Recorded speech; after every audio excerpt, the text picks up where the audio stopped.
Hello students,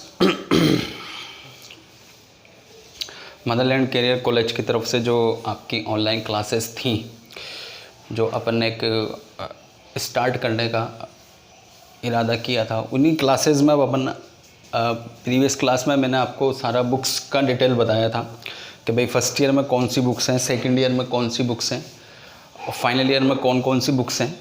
और फिर उनका वेटेज भी मैंने बताया था कि भाई ये इतने नंबर्स की हैं, ये इतने नंबर्स की हैं और ये इतने नंबर्स की हैं। अब क्लासेस स्टार्ट करने से पहले थोड़ा सा बेसिक इन्फॉर्मेशन मैं यहाँ पर आपको दूंगा फर्स्ट ईयर और सेकंड ईयर के लिए, क्योंकि मैं जानता हूँ कि फर्स्ट ईयर और सेकंड ईयर जो फर्स्ट ईयर स्टूडेंट्स हैं, जो अभी फर्स्ट ईयर में हैं, उनको भी थोड़ी प्रॉब्लम अब हो गई होगी, क्योंकि बिकॉज़ वो थोड़ा सा प्रीवियस जो नॉलेज है वो थोड़ी सी उनके माइंड से स्किप हो गई होगी। और ऐसे ही सेकंड ईयर में भी फर्स्ट ईयर की नॉलेज भी थोड़ी बहुत स्किप हो गई होगी, दिमाग से निकल जाती है। तो थोड़ा सा एक बार अपन फ्लैशबैक में जाएंगे आज क्लास के अंदर। आज इस क्लास में अपन क्योंकि मैं आपके फर्स्ट ईयर में डिफरेंशियल मैथमेटिक्स और सेकंड ईयर के अंदर डिफरेंशियल इक्वेशन स्टार्ट करेंगे। और एक बात और मैं आपको कहूँ, आपको जो भी कमेंट्स करने हैं ना, तो वो आप चैनल पे आकर ही कर दें। आपने मुझे इतने व्हाट्सअप करे हैं कि मैं खुद परेशान हो गया व्हाट्सअप देखते देखते। तो व्हाट्सअप पे ना करके आप मेरे को वो चैनल पे ही अपने कमेंट्स कर दें। और कुछ क्वेश्चन्स ऐसे थे, कुछ सवाल ऐसे थे कि भाई कुछ कमेंट्स ऐसे आए थे कि सर एग्ज़ाम्स होंगे या नहीं होंगे, या हमारे प्रमोट होंगे या नहीं होंगे। देखो, उससे कोई इफ़ेक्ट नहीं पड़ता, आप प्रमोट हो रहे हो या नहीं हो रहे हो, ये मैटर नहीं रखता। ये अभी तक हमारे पास भी इंफॉर्मेशन है नहीं, तो हम भी आपसे कैसे कहते हैं कि भाई आप प्रमोट हो गए या आपके एग्ज़ाम्स नहीं होंगे। आगे क्या यूनिवर्सिटीज़ डिसीज़न लेती हैं, क्या यूजीसी के नॉर्म्स आते हैं, तो अपन अपने आप को तो प्रिपेयर रखें किसी भी कंडीशन से। अगर प्रमोट होते हैं तो वेल एंड गुड है, लेकिन अगर बाई चांस एग्ज़ाम्स भी हो जाएं तो कम से कम अपन अपने आप को बिल्कुल तैयार रखें। और फिर देखो, ये बात अपने माइंड से निकाल दें कि प्रमोट हो जाएंगे तो प्रॉफिट हो जाएगा। प्रमोट होने से आपको प्रॉफिट नहीं मिलेगा, प्रमोट होने से तो उल्टा आपको नुकसान है। तो आप तो नॉलेज लें, पढ़ें। प्रमोट हो रहे हैं तो बहुत अच्छी बात है, एग्ज़ाम हो रहे हैं तो बहुत अच्छी बात है। तो यहाँ पर मैं आज फर्स्ट ईयर और सेकंड ईयर के लिए ये क्लास है। अभी मैं फ़ाइनल का ही बना देंगे, क्योंकि फ़ाइनल के अंदर इतना फ़ाइनल वालों को थोड़ा सा नॉलेज होता है डिफरेंशियल का और इसका। तो फर्स्ट ईयर के लिए और सेकंड ईयर के लिए BSc first year and second year. तो फर्स्ट ईयर और सेकंड ईयर के लिए ये क्लासेस हैं। तो थोड़ा सा ये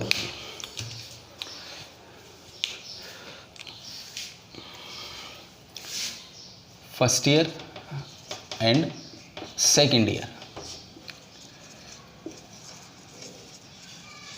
ये थोड़ा सा बेसिक ले रहा हूँ मैं, क्योंकि मुझे पूरी उम्मीद है आप लोगों से कि आप सब कुछ भूल चुके होंगे। तो सबसे पहले मैं आपके जो फर्स्ट ईयर में स्टार्ट करूँगा, जो अपन बीएससी फर्स्ट ईयर में स्टार्ट करेंगे। बीएससी फर्स्ट ईयर में मैं स्टार्ट करूँगा पहले पेपर सेकंड। और इसके अंदर जो बुक स्टार्ट करेंगे अपन, वो करेंगे अपन अवकलन गणित। और इसी के साथ में समाकलन है, तो वो अपन देख लेंगे। और ऐसे ही बीएससी सेकंड ईयर में जो मैं स्टार्ट करने वाला हूँ वो करूँगा मैं। इधर भी मैं पेपर सेकंड ही स्टार्ट कर रहा हूँ, पेपर सेकंड ही दोनों में स्टार्ट कर रहे हैं अपन। और यहाँ पर है आपके अवकलन समीकरण,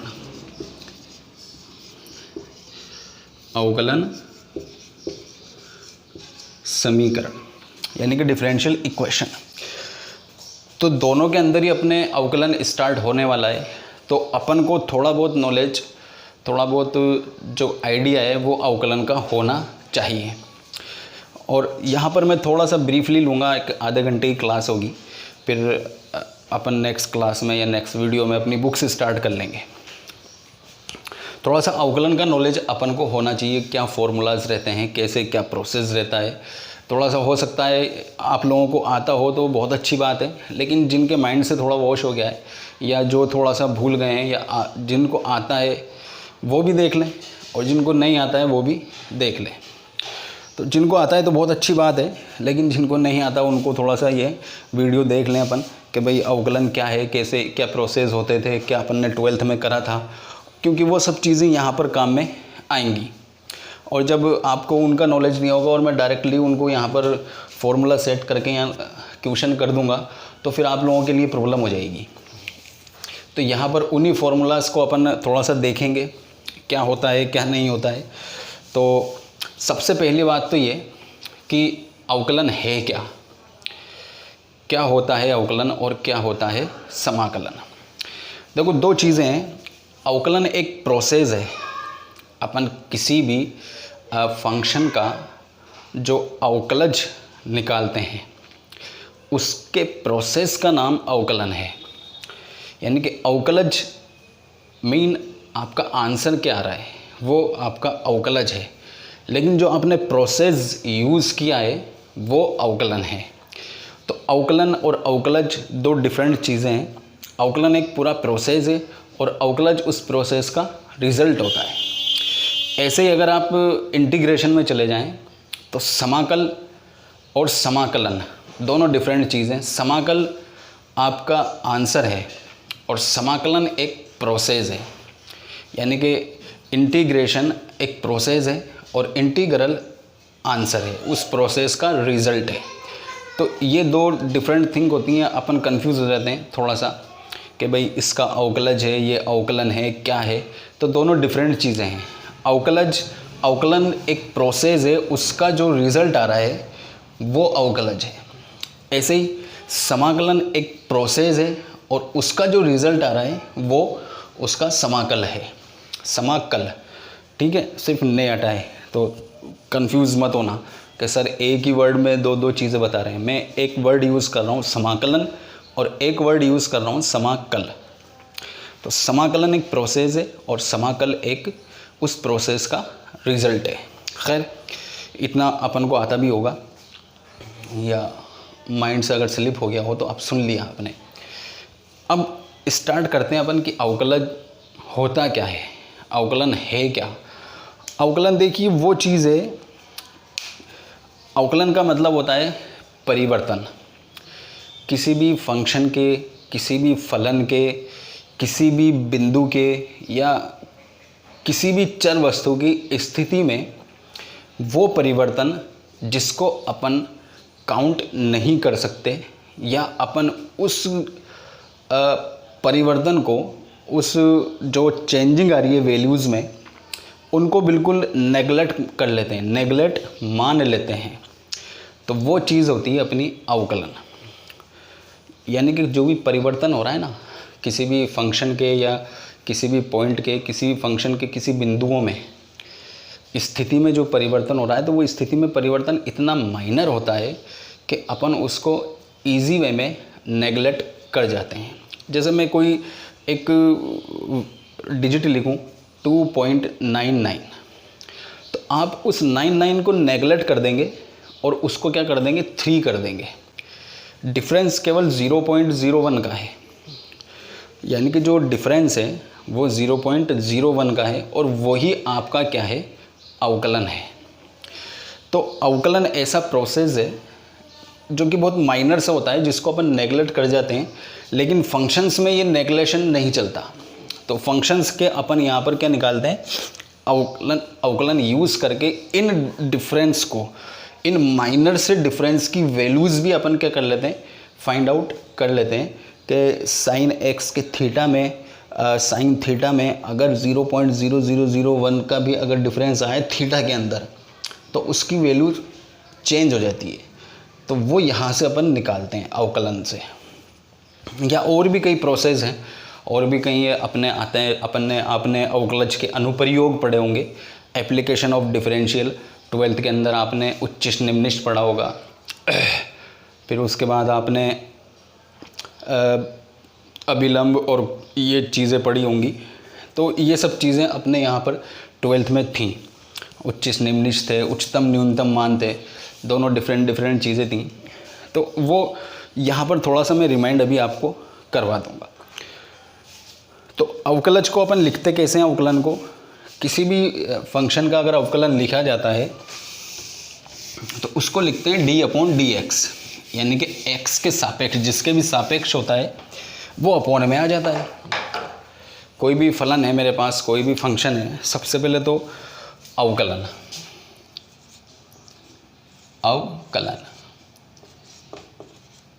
अवकलन का मतलब है बहुत माइनर सा डिफरेंस, माइनर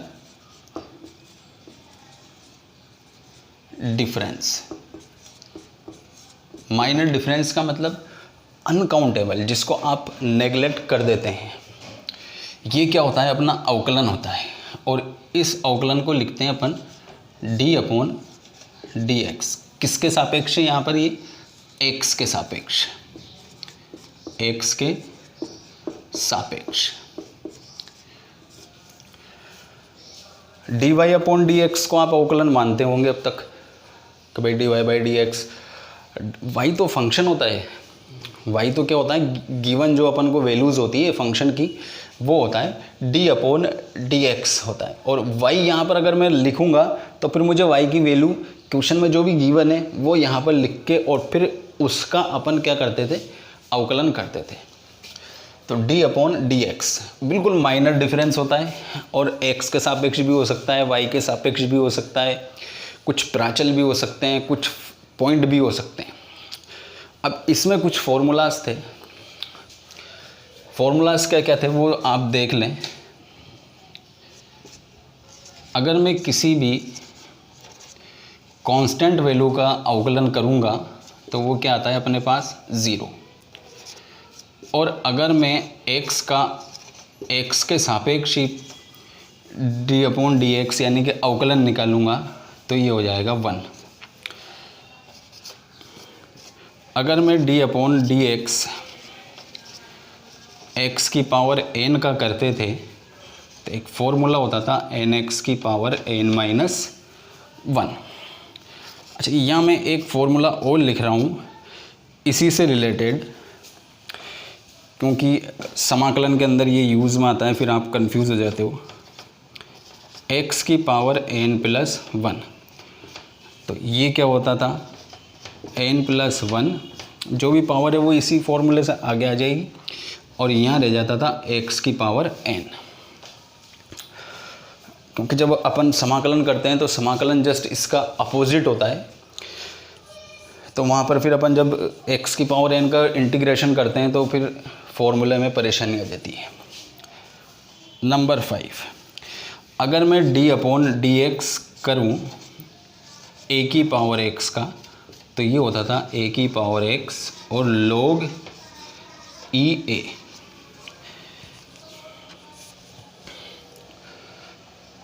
अगर मैं अवकलन करूं, ये फॉर्मूलाज आप उतार लेना भाई, d/dx log x का, तो ये होता था मेरे पास 1/x। अगर d/dx मैं करूं sin x का,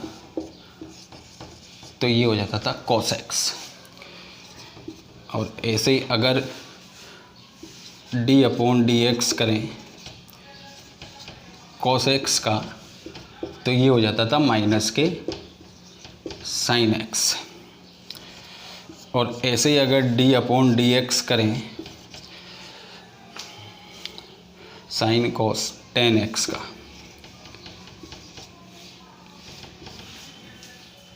क्या होता था?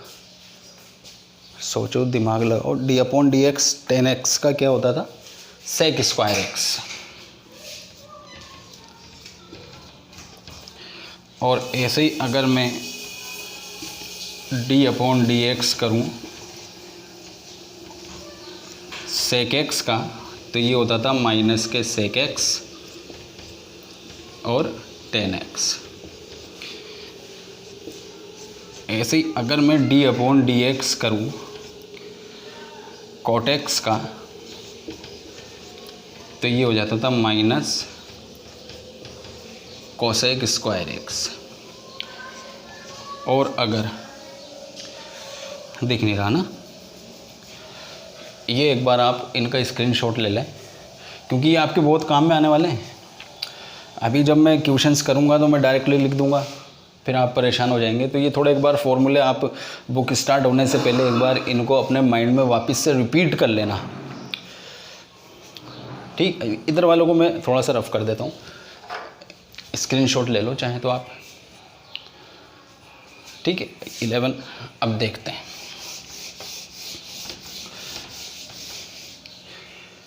ऐसे अगर d/dx cot x हो गया, अब अगर मैं निकालूं d/dx कोसेक x का, तो ये होता है माइनस कोसेक x और cot x। अब थोड़ी सी चीज़ यहाँ समझो कि जो भी c से स्टार्ट हो रहे हैं उन सब के साथ क्या आ रहा है, नेगेटिव माइनस वैल्यू आ रही है। तो कंफ्यूज मत होना कि भाई तुम कंफ्यूज हो जाओ कि भाई साइन का कोस माइनस होगा कि क्या होगा। जो सी से स्टार्ट है, cos minus sec x, cot का minus cosec x, sec x का sec x tan x, cosec x का माइनस कोसेक एक्स और cot x.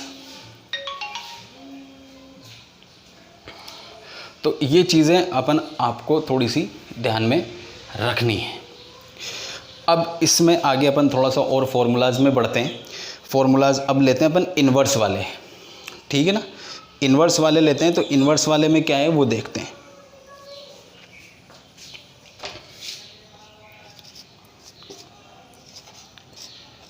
d/dx tan inverse x, इसका अवकलन होता है 1/1 प्लस एक्स स्क्वायर। और अगर d/dx cot inverse x, c से स्टार्ट हो रहा है, इट्स मीन माइनस आ जाएगा, बाकी सब वैसा का वैसा ही।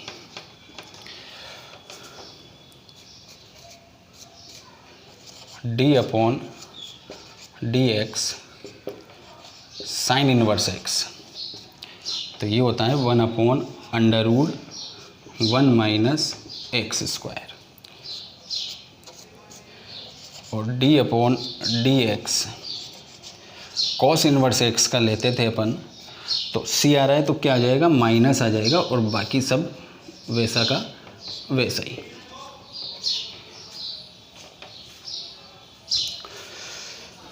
अब ऐसे ही अपने सेक इनवर्स x और कॉट इनवर्स x भी बचे हुए, तो वो भी अपन देख लेते हैं।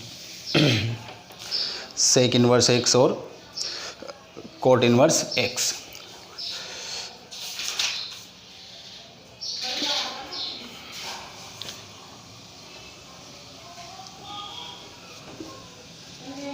d/सेक इनवर्स x, तो ये होता है 1/x, और अंडर रूट में क्या आएगा, 1 माइनस एक्स स्क्वायर आना है कि एक्स स्क्वायर माइनस 1 आना है।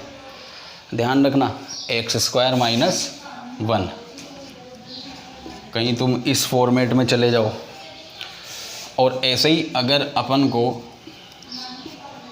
d/dx निकालना है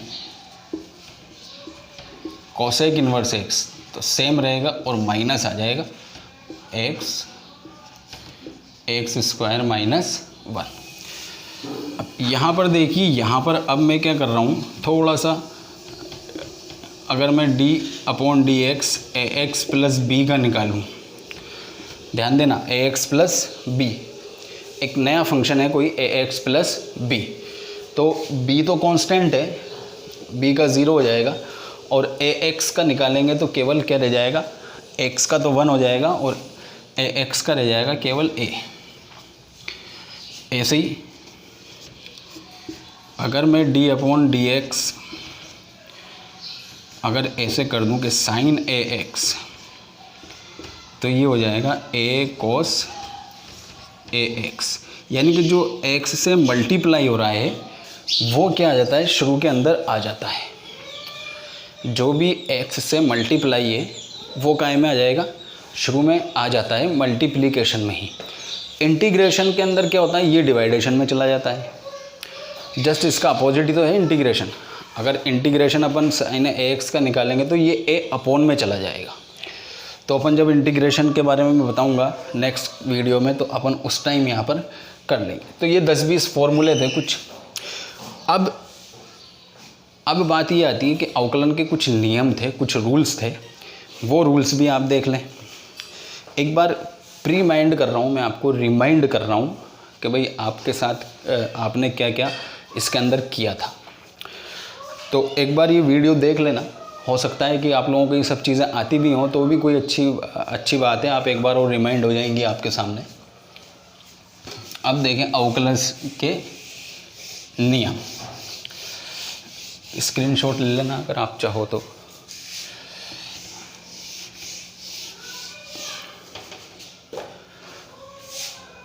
अवकलन के कुछ नियम हुआ करते थे।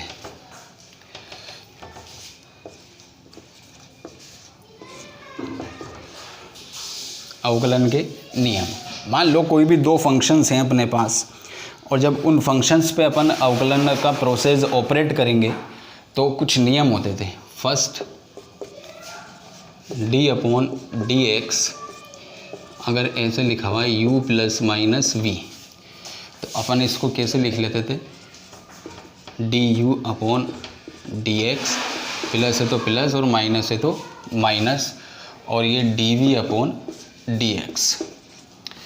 और अगर मल्टीप्लिकेशन में होता था u × v, तो एक एक को छोड़ के अपन के निकालते थे, अवकलन करते थे। u को छोड़ के v का अवकलन, फिर v को छोड़ के u का अवकलन। तो कैसे भी कर सकते थे इसमें, ये u को छोड़ा v का अवकलन, और फिर v को छोड़ा और u का अवकलन। ऐसे ही जब अपने पास अपॉन में होता था काम, u/v कोई दो फंक्शन होते थे, तो डेनोमिनेटर का तो स्क्वायर कर देते थे और फिर v को छोड़ देते, पहले इसको छोड़ देते, और du/dx माइनस u को छोड़ते थे और dv/dx। तो ये कुछ 3 फॉर्मूलाज थे अपने पास, 3 रूल्स थे कि जब अपन इनका निकालेंगे तो कैसे निकाला करते थे। अच्छा, इसमें कुछ जैसे मान लीजिए कोई दो फंक्शन है और वो किसी एक चर पे डिपेंड है, ठीक है ना, बात आ रही है समझ में। जैसे u और v हैं, वो डिपेंडेबल है x पे, या x और y दो फंक्शन है जो किसी एक प्राचल पे डिपेंड है, जैसे t पे डिपेंड है या थीटा पे डिपेंड है, तो वहाँ पर फिर dy/dx कैसे निकलता था वो देखें।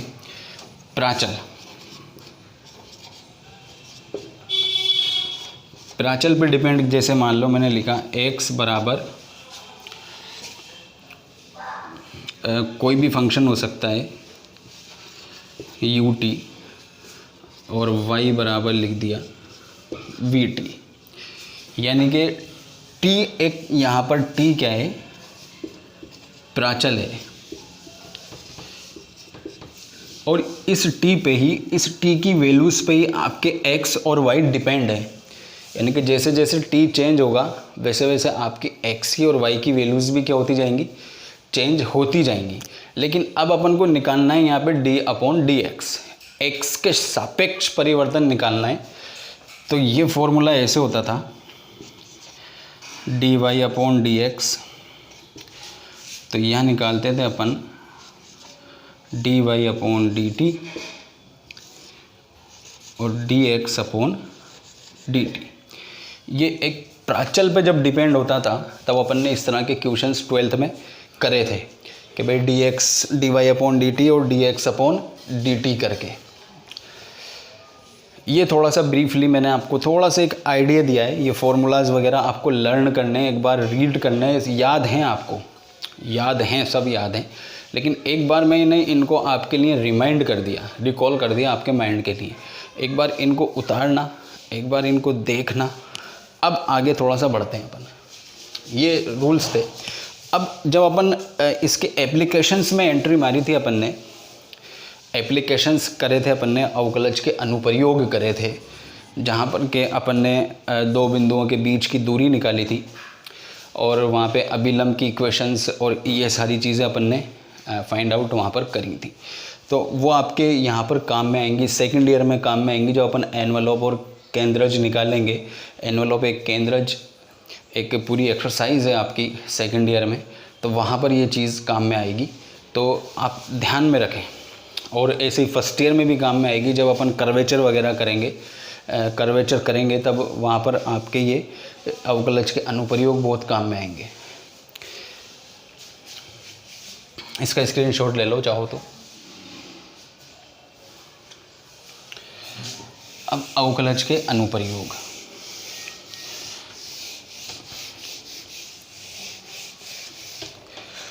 अवकलज के अनुप्रयोग में क्या था?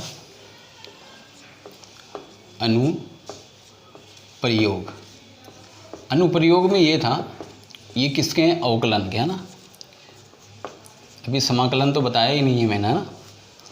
आज की क्लास में आपके ये अवकलन ही रहेगा और फिर नेक्स्ट क्लास में आपके जब स्टार्ट करूँगा, जब समाकलन वाला पार्ट अपना स्टार्ट होगा, या हो सकता है कि मैं एक क्लास समाकलन के लिए भी ले लूँ, कुछ क्वेश्चंस वगैरह मैं उनके सॉल्व करवा दूँ, क्योंकि अवकलन तो ईजी रहता है। अवकलन के अनुप्रयोग क्या हैं? अवकलन के अनुप्रयोग ये थे,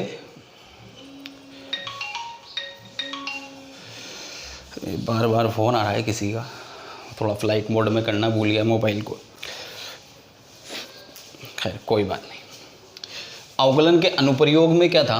अवकलन के अनुप्रयोग में देखें आप, अपन ने दो बिंदुओं के बीच की दूरी निकाली थी, ठीक है। अपन ने एक डिस्टेंस फॉर्मूला भी पढ़ा था कि भाई किसी जैसे सपोज करें ये था, अपन ने स्पर्श रेखा का इक्वेशन ज्ञात करी थी। जैसे ये कोई वक्र है, कोई भी वक्र हो सकता है, और इस पे जब अपन ने यहाँ से स्पर्श रेखा ड्रॉ करी थी, और ये जो थीटा होता था या साई, अपन यहाँ पर इसको नाम देंगे। एक्स अक्ष के साथ जो भी रेखा होगी उसका जो एंगल होता है, यहाँ पर अपन उसको हमेशा क्या नाम देंगे? साई। ये ध्यान रखना। वहाँ पर अपन थीटा वगैरह ले लिया करते थे, यहाँ पर अपने पर्टिकुलर उसको क्या मानना है अपन को? ग्रेजुएशन के अंदर साई मानना है। और ये आपके जब पेडल इक्वेशंस और आप करेंगे ना फर्स्ट ईयर में, तब पूरा डिटेल है इसका। तो इस पॉइंट पे यहाँ से स्पर्श रेखा की इक्वेशन निकालते थे अपन। ये कोई P होता था जिसके कोऑर्डिनेट गिवन हुआ करते थे x1 और y1, कि भाई इस स्पर्श रेखा का समीकरण ज्ञात कीजिए अवकलन का उपयोग करते हुए। तो अपन कैसे लिखते थे इक्वेशन को? y minus y1 equal to dy upon dx। जो भी फंक्शन अपन को गिवन होता था, या मान लीजिए मैं कोई फंक्शन लिख देता हूँ कि यहाँ पर कोई फंक्शन होता था f(x) इक्वल टू y, तो dy बाई dx उसका निकालते थे इन गिवन पॉइंट्स पे, x1 और y1 पे, और फिर यहाँ होता था x माइनस x1। और इसी dy बाई dx को अपन दो नामों से जानते थे। एक तो इसको अपन m बोलते थे, और एक इसी को अपन tan थीटा भी बोलते थे। तो यहाँ थीटा ना लेके मैंने क्या लिया है? साई लिया है। तो dy बाई dx बोलें, या अपन उसकी प्रवणता m बोलें, या अपन उसका कोण बोलें tan थीटा या tan साई बोलें, वो एक ही बात है, ठीक है ना।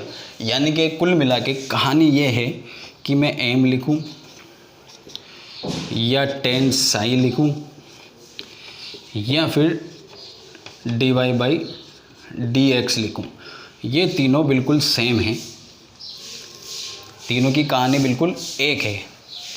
m बोलें तो भी dy by dx, tan Sai बोलें तो भी उन पॉइंट्स पे, जो पॉइंट्स अपन को गिवन है ना क्वेश्चंस में, कि भाई इस फंक्शन का इन पॉइंट्स के साथ स्पर्श रेखा का समीकरण ज्ञात करें, तो वो पॉइंट्स के साथ जो dy by d x upon निकालेंगे, इन पॉइंट्स के साथ जो dy बाई डी एक्स निकालेंगे, पहले अपन इस फंक्शन का अवकलन निकाल लेंगे और फिर ये पॉइंट्स उसमें अपन फिट कर देंगे। तो जो भी रिज़ल्ट आएगा अपने पास वो क्या होगा, या तो tan psi होगा या फिर m होगा। ठीक है, अब ऐसे ही अपन निकालते थे। ये तो स्पर्श रेखा का था, स्पर्श रेखा। एक अपन निकालते थे अभिलंब का समीकरण, अभिलंब का समीकरण। ये आपके बहुत काम में आने वाली चीज़ें हैं, फर्स्ट ईयर सेकंड ईयर सभी के लिए। ध्यान से देख लेना, इसको ये मत सोचना कि सर टाइम पास कर रहे हैं वो कर रहे हैं। जब तक ये चीज़ें नहीं आएंगी ना, आगे ही नहीं बढ़ पाओगे। जब तक अवकलन ढंग से नहीं आएगा तो समाकलन नहीं आएगा, और जब अवकलन ही नहीं आया तो समाकलन नहीं, और जब समाकलन नहीं तो फिर ना अवकलन आना है और ना ही समाकलन आना है। तो थोड़ा सा आज इनको फॉर्मूलाज़ को देखना, इन फार्मूलाज से होने वाले क्वेश्चंस को थोड़ा सा 12th की किताब लेके देखना या फर्स्ट ईयर की बुक लेके देखना, तो थोड़ा सा आपके माइंड एक थोड़ा सा रूटीन में आ जाएगा कि हाँ भाई इस तरह के क्वेश्चंस हुआ करते थे। अभिलंब क्या होता है? अभिलंब होता है स्पर्श रेखा के स्पर्श बिंदु पर डाला गया लंब। यानी कि इस बिंदु से अगर मैं 90 डिग्री का एंगल बना दूं तो ये होता था मेरा अभिलंब। अभिलंब। अब इस अभिलंब का इक्वेशन इसी पॉइंट से डाला है अपन ने, तो अभिलंब की इक्वेशन क्या होती थी? अब देखें, y माइनस y1 और यहाँ पर हो जाता था -1 upon dy by d x. Points given है x1 एंड y1 और यहाँ हो जाता था x माइनस x1। तो ये अपने अभिलंब की इक्वेशन हुआ करती थी अवकलन का उपयोग करते हुए। फिर इसमें कुछ कंडीशंस अप्लाई होती थी कि यदि इफ़, यहाँ लिख देता हूँ मैं, इफ़ m इक्वल टू 0 हो या tan psi इक्वल टू 0 हो, या मैं ये कहूँ कि dy by d x x1 y1 पर 0 हो, तीनों एक ही बात है। m इक्वल टू 0 हो जाए dy बाई डी एक्स से, tan psi 0 हो जाए dy बाई डी एक्स से, dy by d x x1 y1 पे 0 हो जाए तो वो तो वही है। तो रेखा क्या होगी? इस x अक्ष के समांतर होगी। जो रेखा होगी वो क्या होगी? x अक्ष के समांतर, x अक्ष के समांतर। ठीक है, अगर अपन कोई गिवन दे दिया कि भाई ये कोई फंक्शन है, ये पॉइंट्स हैं, तो इन फंक्शन की स्पर्श रेखा का इन पॉइंट से जाने वाली रेखा की कंडीशन ज्ञात करो कि भाई वो स्पर्श रेखा होगी या लंबवत होगी या समांतर होगी। तो अगर अपन ने उस गिवन फंक्शन का अपन ने पहले अवकलन किया और फिर जो भी पॉइंट्स अपन को गिवन है वो इसमें फिट करें, और अगर वो 0 आ जाता है तो इट्स मीन जो रेखा है वो एक अक्ष के क्या रहेगी? समांतर रहेगी। सेकंड कंडीशन क्या थी इसमें? ये तो फर्स्ट थी। सेकंड क्या थी? आप स्क्रीनशॉट ले लें एक बार इसका। ठीक है, सेकंड देखते हैं। सेकंड कंडीशन क्या थी? सेकंड ये थी भाई कि अगर tan psi equal to infinite आ जाए, यानी कि dy by d x given point x1 y1 पर इनफाइनाइट आ जाए तो रेखा लंबवत होती थी।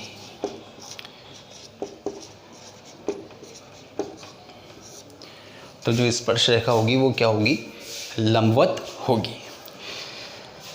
तो ये थोड़ा सा मैंने आपको अवकलन के थोड़ा सा स्टार्ट करने से पहले उसका स्टार्टिंग पॉइंट और जो स्टार्टिंग अपने जो यूज़ में आने वाले हैं वो मैंने आपको आज इस क्लास में कराया है। अब नेक्स्ट वीडियो में अपन स्टार्ट करेंगे बीएससी फर्स्ट ईयर में अवकलन गणित और बीएससी सेकंड ईयर में अवकलन समीकरण, जहां इन फॉर्मूलाज का और इनका काफ़ी यूज़ आने वाला है। सेकेंड क्लास में, अगली क्लास में मैं थोड़ा सा इंटीग्रेशन की, आपको वैल्यू इंटीग्रेशन की एक छोटी सी क्लास ले लेंगे, जिसमें मैं फॉर्मूलाज वगैरह लिख दूंगा, कहाँ कहाँ कैसे यूज़ होता है इंटीग्रेशन का, वो मैं आपको समझा दूंगा। तो कनेक्ट रहिए मदरलैंड कैरियर कॉलेज के साथ, अपने फ्रेंड्स को शेयर कीजिए चैनल, ताकि वो भी प्रॉफिट ले सकें। और ऐसा नहीं है कि आप अपने ही फ्रेंड्स को करें, दूसरे कॉलेजेस के फ्रेंड्स को भी आप कर सकते हैं, ताकि वो भी प्रॉफिट ले सकें। Thank you for watching.